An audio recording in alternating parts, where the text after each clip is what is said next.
बात है, बहुत पहले सेठपुरी नामक एक गांव हुआ करता था। उस गांव में माँ काली का एक बहुत पुराना मंदिर था। वो मंदिर वहां के लोगों के लिए बहुत ही खास भी था, क्योंकि उस मंदिर को वहां के राजा के पूर्वजों ने बनवाया था। हर साल वहां एक विशेष दिन पर पूजा का आयोजन होता था। राजा हर साल पूजा का आयोजन करते थे। इस बार भी पूरा गांव पूजा की तैयारी में लगा हुआ था। फिर सरपंच बोला, जल्दी करो ये सब, परसों पूजा है, ये सारी मालाएं तैयार करके ले जाना है भाई। सरपंच की पत्नी बोली, चिंता मत करिए, सब काम समय पर हो जाएगा। आप ये लीजिए, शरबत पीजिए। सरपंच ने कहा, इसी की जरूरत थी मुझे, मजा आ गया भाई।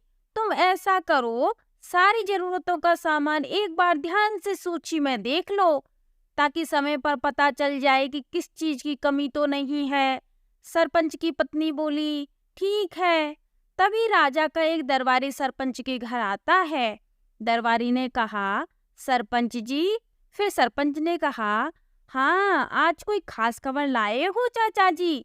दरबारी बोले, ये लीजिए, राजमहल से संदेश आया है। इतने में ही नंदू सरपंच का साला घर पर आ जाता है। नंदू ने कहा, जीजाजी क्या हुआ? सरपंच बोला, महल से पत्र आया है कि वो सभी पूजा के दिन सुबह पहुंच जाएंगे। नंदू ने कहा, तब तक तो हमें सारी तैयारियां पूरी कर लेनी चाहिए।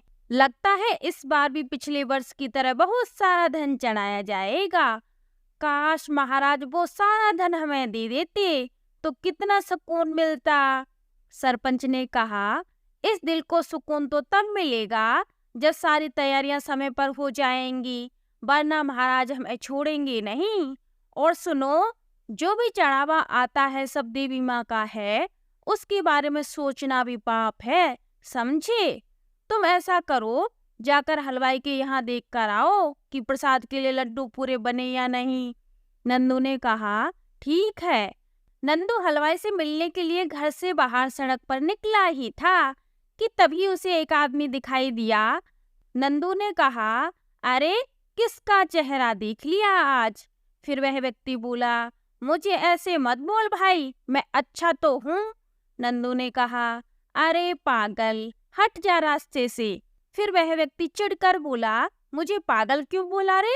मैं पागल नहीं हूँ, माँ बोलती थी मैं प्यारा हूँ। नंदू ने कहा, तू जो भी है, अभी हट सामने से। फिर वह व्यक्ति बोला, भूख लगी है, कुछ खाने को दे दो। नंदू बोला, ये ले खा लियो, लेकिन अब हट सामने से। थोड़ी देर में नंदू नाथूलाल हलवाई की दुकान पर पहुंच जाता है।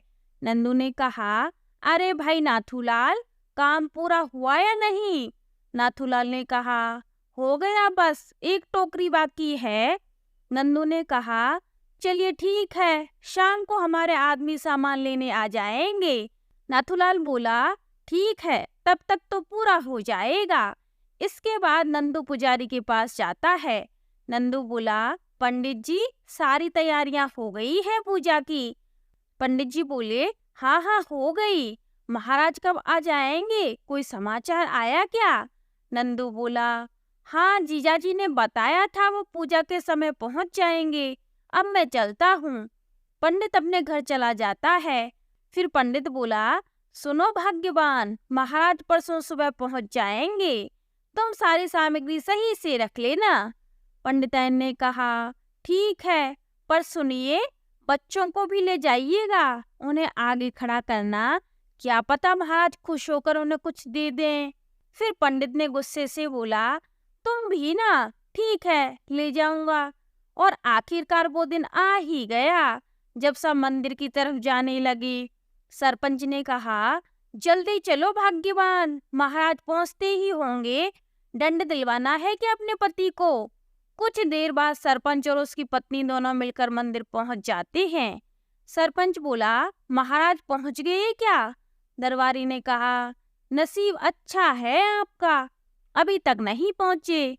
फिर सरपंच ने कहा, हे भगवान, बचा लिया। फिर दरबारी बोला, इतनी देर कैसी हो गई? इसलिए कहता हूँ थोड़ा शरीर का ध्यान रखिए, कब तक ऐसे हाँफते रहेंगे? जल्दी चलिए, वो देखिए महाराज आ गए। सरपंच बोला, प्रणाम महाराज, प्रणाम महारानी। राजा ने कहा, कैसी हो जगमोहन? सरपंच बोला, आपकी दया महाराज। फिर राजा बोले, गांव में सब ठीक तो है ना? कोई समस्या तो नहीं है ना? सरपंच ने कहा, नहीं महाराज, होती तो हम आपको जरूर बताते। राजा बोले, ठीक है। पंडित ने कहा, चलिए महाराज, पूजा का समय हो गया है। राजा ने कहा, प्रणाम पंडित जी, आइए। महाराज पंडित को धन की पोटली देते हुए कहते हैं, ये लीजिए पंडित जी, माता रानी को ये नए गहने पहना दीजिए। पंडित जी बोले, जी महाराज, महाराज आप बहुत गुणी राजा हैं, माता रानी आप पर अपनी कृपा सदैव बनाए रखे। राजा बोले, ये लीजिए पंडित जी, आपके लिए और ये आपकी पत्नी और पुत्र के लिए। पंडित ने कहा, धन्यवाद महाराज, आपका कल्याण हो राजन। मंत्री बोले, चलिए महाराज, अब हमें महल की ओर प्रस्थान करना चाहिए। अभी निकलेंगे तभी समय से पहुंच पाएंगे। फिर राजा ने कहा, ठीक है मंत्री जी, आप जाने की व्यवस्था करिए। फिर राजा ने कोतवाल से कहा, कोतवाल अपना काम सही से कर रहे हो ना? कोतवाल बोला, जी महाराज। फिर राजा ने कहा, ठीक है, अब हम चलते हैं। राजा के जाने के बाद पंडिताइन आती है। पंडिताइन बोली, ये देखिए कितने सारे गहने हैं, घर चलिए, मुझे सारे गहने पहनने हैं। फिर पंडित गुस्से से बोला, तुम भी ना, सब नाम की कोई चीज नहीं है, ठीक है चलो। नंदू बोला, कौन कहेगा कि इस मंदिर में इतना सारा धन है, काश वो सब मेरा हो जाता। इतने में पंडित दोबारा मंदिर की ओर आता है और नंदू से कहता है, अरे नंदू, तुम? नंदू ने कहा, गुजर ही रहा था सामने से, बस माता को नमन करने रुक गया। पंडित बोला, अच्छा ठीक है। नंदू बोला, चलिए अब मैं भी चलता हूँ। इतने में ही वह लड्डू पागल वहां आ जाता है। पंडित ने कहा, अरे लड्डू तू? लड्डू बोला, प्रणाम पंडित जी। पंडित ने कहा, प्रणाम प्रणाम, जीते रहो। लड्डू बोला, मुझे प्रसाद नहीं मिलेगा, आप मुझे प्रसाद तो दे दो। पंडित ने कहा, ठीक है, रुको ये लो। फिर वहां पर चोर चोरी की योजना बना रहे थे। फिर पहला चोर बोला, काम हो जाएगा सरदार, आज से ठीक 10 दिन के बाद जब सारा गांव सो रहा होगा। फिर चोरों का सरदार बोला, सही कहा तुमने, अभी तुम लोग यहाँ से जाओ, याद रहे बक्सा सही सलामत ले आना तुम लोग, समझ गए ना? वो बक्सा किसी के हाथ नहीं लग पाए। चोर बोला, बेफिक्र रहिए सरदार। जहाँ एक और चोर चोरी की तैयारियां कर रहे थे, वहीं दूसरी ओर गांव वाले अपनी फसल पकने का इंतजार भी कर रहे थे। गोपाल बोला, भाग्यवान, ओ भाग्यवान, जल्दी चलो, याद है ना आज फसल की कटाई शुरू करनी है। गोपाल की पत्नी ने कहा, आप चलिए, मैं घर का सारा काम निपटा कर खेत पहुंच जाती हूँ। इसके बाद गोपाल फसल की कटाई के लिए खेत चला जाता है और खेत पहुंचकर मन से कटाई करने लगता है। इसी तरह गांव वाले अपने कामों में व्यस्त थे कि एक रात चोरों की टोली मंदिर में चोरी करने पहुंच गई। फिर पहला चोर बोला, सरदार, सारी तैयारियां हो चुकी हैं, अगर आप आदेश दें तो अंदर जाएं।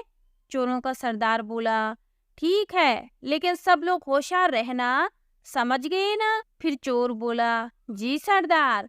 चोर बिना शोर किए मंदिर के सारे गहने बक्से में भर कर ले जाते हैं। फिर अगली सुबह एक व्यक्ति बोला, सरपंच जी उठिए। फिर सरपंच ने कहा, क्या हुआ? फिर वह व्यक्ति बोला, चोरी। फिर सरपंच बोला, चोरी? कैसी चोरी? फिर वह व्यक्ति बोला, मंदिर में चोरी हो गई है। फिर सरपंच घबरा कर बोला, महाराज को तो पता नहीं चला ना? उन्हें पता चला तो वे बहुत क्रोधित होंगे। थोड़ी देर बाद पंडित कोतवाल और गांव के कुछ आदमी सरपंच के घर पहुंच जाते हैं। सरपंच ने कहा, किसने की चोरी? कोतवाल बोला, हमें नहीं पता सरपंच जी, सुबह पंडित जी पूजा करने आए तो गहने गायब थे। सरपंच बोला, ये बात किसी को मत बताना, वरना पूरे गांव को पता चल जाएगा कि मंदिर में चोरी हुई है। अगर महाराज को पता चला तो हम गए, इसलिए सभी इस बात का ध्यान रखें। कोतवाल ने कहा, आपको क्या लगता है सरपंच जी, ये चोरी किसने की होगी? सरपंच ने कहा, मुझे लगता है ये उन्हीं चोरों का काम है। आप तो जानते ही हैं कि कई महीनों से हमारे इलाके में चोरी हो रही है। तुम जाओ और चोर को पकड़ो। कोतवाल बोला, जी सरपंच जी। फिर सरपंच बोला, तुम्हें क्या हुआ है नंदू? नंदू ने कहा, कुछ नहीं, बस गर्मी की वजह से बेचैनी हो रही है। सरपंच बोला, ठीक है, सब घर जाइए और ध्यान रखना किसी को पता ना चले कि मंदिर में चोरी हो गई है। ये बात लड्डू सुन ना ले। फिर लड्डू पूरे गांव में घूमते हुए बोल रहा था, मंदिर में चोरी हो गई है, मंदिर में चोरी हो गई है, चोर हमारा भाग गया, चोर चोरी करके भाग गया।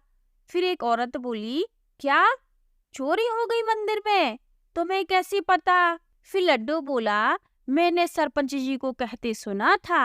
वो बोल रहे थे, मत बताना किसी को, मत बताना, किसी को भी मत बताना, वरना राजा मारेगा। फिर वह औरत बोली, तू सच बोल रहा है? लड्डू ने कहा, सच बोल रहा हूँ, सच बोल रहा हूँ। फिर वह औरत तुरंत अपनी पड़ोसन को जाकर ये बात बताती है। फिर वह औरत बोली, मुझे पता है मंदिर में चोरी हुई है, पूरे गहने चोरी हो गए हैं। फिर दूसरी औरत बोली, क्या बोल रही है रे तू? हे भगवान, कितने कीमती गहने थे वो। फिर वह औरत बोली, हाँ बहन, चलो मैं चलती हूँ। वह औरत तुरंत अपने पति को ये बात बताती है। फिर वह औरत बोली, सुनिए जी, आपको पता है मंदिर में चोरी हुई है? फिर वह व्यक्ति बोला, तुम्हें किसने बताया? फिर वह औरत बोली, शारदा ने। फिर वह व्यक्ति बोला, ये तो बहुत बुरी खबर है भाई, खैर अब क्या कर सकते हैं, चलो मैं काम पर निकलता हूँ। वह व्यक्ति अपने खेतों में काम करने के लिए निकल जाता है। खेत पर उसे दूसरा व्यक्ति मिलता है। फिर वह व्यक्ति बोलता है, तुम्हें पता है मंदिर में चोरी हुई है? फिर दूसरा व्यक्ति बोला, हे भगवान, ये तो हद ही हो गई। उस चोर को रत्ती भर भी शर्म नहीं आई। मंदिर में चोरी करते हुए पहले भी चोरी होती थी, अब तो मंदिर को भी नहीं छोड़ा इन चोरों ने। फिर वह व्यक्ति बोला, सही कह रही हो भाई, चलो अब काम करते हैं, वरना मालिक गुस्सा करेंगे। कोतवाल के घर पर कोतवाल की पत्नी बोली, सुनिए, आपको पता है मंदिर में चोरी हुई है, पूरा गांव सिर्फ इसी बारे में बात कर रहा है। कोतवाल बोला, तुम्हें कैसे पता चला? कोतवाल की पत्नी ने कहा, वो नदी किनारे कुछ औरतें बात कर रही थी, तो मैंने भी सुन लिया। कोतवाल बोला, ठीक है, लेकिन तुम किसी को मत बताना। तभी कोतवाल के घर पर नंदू आता है। नंदू ने कहा, पूरे गांव को पता चल गया है कि मंदिर में चोरी हो गई है। कोतवाल बोला, तुमने ये सब सरपंच जी को बताया? नंदू ने कहा, नहीं, सोचा पहले आपसे बात कर लूं। फिर कोतवाल बोला, चलो सरपंच जी के पास चलते हैं, वही कोई रास्ता दिखाएंगे। दोनों सरपंच के घर जाते हैं। नंदू ने कहा, जीजाजी। सरपंच बोला, हाँ क्या हुआ? नंदू बोला, पूरे गांव को पता चल चुका है चोरी के बारे में, अब क्या होगा? फिर कोतवाल बोला, हाँ सरपंच जी, मेरी पत्नी ने मुझे बताया कि पूरा गांव इस बारे में बात कर रहा है। हमने तो अभी तक चोर को पकड़ा भी नहीं है। महाराज को पता चला तो अपने अपने पदों से हाथ धोना पड़ेगा। सरपंच ने कहा, आप सब फिलहाल अपने अपने घर जाइए, मैं देखता हूँ कि क्या कर सकता हूँ। नंदू और कोतवाल के जाने के बाद एक व्यक्ति दौड़ा दौड़ा सरपंच के घर आता है। फिर वह व्यक्ति बोला, सरपंच जी, महाराज आए हैं। सरपंच बोला, क्या महाराज? ये कैसे हो सकता है? महाराज तो चले गए थे ना, लगता है उन्हें किसी ने इन सारी बातों के बारे में बता दिया है। फिर वह व्यक्ति बोला, आपको तुरंत बुलाया है। फिर सरपंच महल के लिए निकल जाता है। सरपंच बोला, प्रणाम महाराज। राजा ने कहा, ये मैं क्या सुन रहा हूँ, मंदिर में चोरी हो गई है, कौन है वो जिसने ये किया है? मंत्री बोले, रुकिए महाराज, हम अभी पता करते हैं किसने चोरी की है। मंत्री ने कुत्ते को बक्से के कोई चीज सुंघाई और उसके बाद कुत्ता आगे बढ़ने लगा। वह कुत्ता एक पेड़ के नीचे जाकर रुक गया और भौंकने लगा। मंत्री ने कहा, खुदाई करो यहाँ पर। फिर सैनिक ने कहा, यहाँ पर कुछ भी नहीं है। सरपंच बोला, आप ये सब क्या कर रहे हैं मंत्री जी? आप हम पर शक कर रहे हैं? हम ऐसा काम करेंगे? राजा बोले, चलिए यहाँ से मंत्री जी। मंत्री ने कहा, महाराज एक बार जांच कर लेते हैं। ये कुत्ता कोई साधारण कुत्ता नहीं है, इसे वर्षों का प्रशिक्षण प्राप्त है। जरूर कोई बात है। कुत्ता एक बार फिर से आगे बढ़ने लगता है और एक कुएं के पास रुककर भौंकने लगता है। सरपंच ने कहा, यहाँ कुछ नहीं है महाराज। फिर सैनिकों ने कहा, ये देखिए हमें क्या मिला है। लड्डू बोला, पकड़ा गया चोर पकड़ा गया। फिर मंत्री ने कहा, आपका काम खत्म हुआ मुख्य सलाहकार जी। नंदू ने कहा, मुख्य सलाहकार? फिर मंत्री ने कहा, हाँ, मैंने और इन्होंने शर्त लगाई थी कि कौन इस गांव के चोर को पहले पकड़ेगा। बस इसलिए हमारे मुख्य सलाहकार जी ने ये सब योजना बनाई थी। राजा ने कहा, ये सब क्या हो रहा है? सलाहकार, मैं बताता हूँ महाराज। चोर इस गांव में सोने के गहने चुराकर उसकी जगह नकली गहने रख रहा था।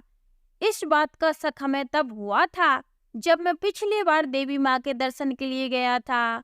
आप तो जानते ही हैं, गहने बनवाने की जिम्मेदारी मेरी रहती है, तो भला मैं कैसे असली और नकली को भेद भूल सकता हूँ। तब मैंने और मंत्री जी ने एक योजना बनाई कि कौन इस चोर को पहले पकड़ेगा। बस हम दोनों लग गए काम पे। उन्होंने गहनों पर एक प्रकार का रसायन लगा दिया जिससे सरपंच जी उर्फ ये हमारे चोर पकड़े गए। लेकिन महाराज, कहानी यहाँ खत्म नहीं होती। इस कहानी में एक और चोर भी शामिल है, हमारे कोतवाल साहब। कोतवाल ने कहा, मैंने कुछ भी नहीं किया महाराज, मैंने कुछ नहीं किया। सलाहकार बोला, हम बताते हैं महाराज। इन्होंने भी इस बार चोरी की योजना बनाई। असली गहनों की चोरी हो जाने के बाद इन्होंने मंदिर में पहुंचकर नकली गहनों की चोरी कर ली। हमें शुरुआत से तो केवल सरपंच और नंदू पर शक था। मैंने पंडित जी के साथ मिलकर पहले के हर वर्ष के गहनों की जांच करवाई। तब पता चला कि वो सारे गहने भी नकली हैं। लेकिन बाद में जब नकली गहनों की चोरी हो गई, तब मैं समझ गया कि चोर दो अलग अलग इंसान हैं और हमारे कोतवाल साहब को पकड़ना थोड़ा आसान हो गया, क्योंकि कोतवाल साहब अपनी कमर में एक घंटी बांधे रखते हैं। चोरी करते वक्त भी बांध कर ही आ गए। लेकिन असली चोर यानी कि हमारे सरपंच जी मंत्री जी की सूझबूझ से पकड़े गए हैं। अगर रसायन लगाने का सुझाव ना देती तो इन्हें पकड़ना बहुत मुश्किल होता। राजा ने कहा, बहुत खूब, बहुत खूब। हमें बहुत खुशी हुई कि हम आप जैसे बुद्धिमान लोगों के साथ काम करते हैं। महल लौटकर हम आप दोनों को पुरस्कृत भी करेंगे। राजा ने कहा, सैनिकों, सरपंच और नंदू और कोतवाल को कैद कर लो और इन्हें कारावास में डाल दो। अब इनकी सजा वही पूरी होगी। उस दिन के बाद से गांव में गहनों की चोरी बंद हो गई थी और सभी लोग हंसी खुशी जीवन बिताने लगे। तो आज के लिए बस इतना ही। आगे मिलते हैं कोई नई कहानी के साथ।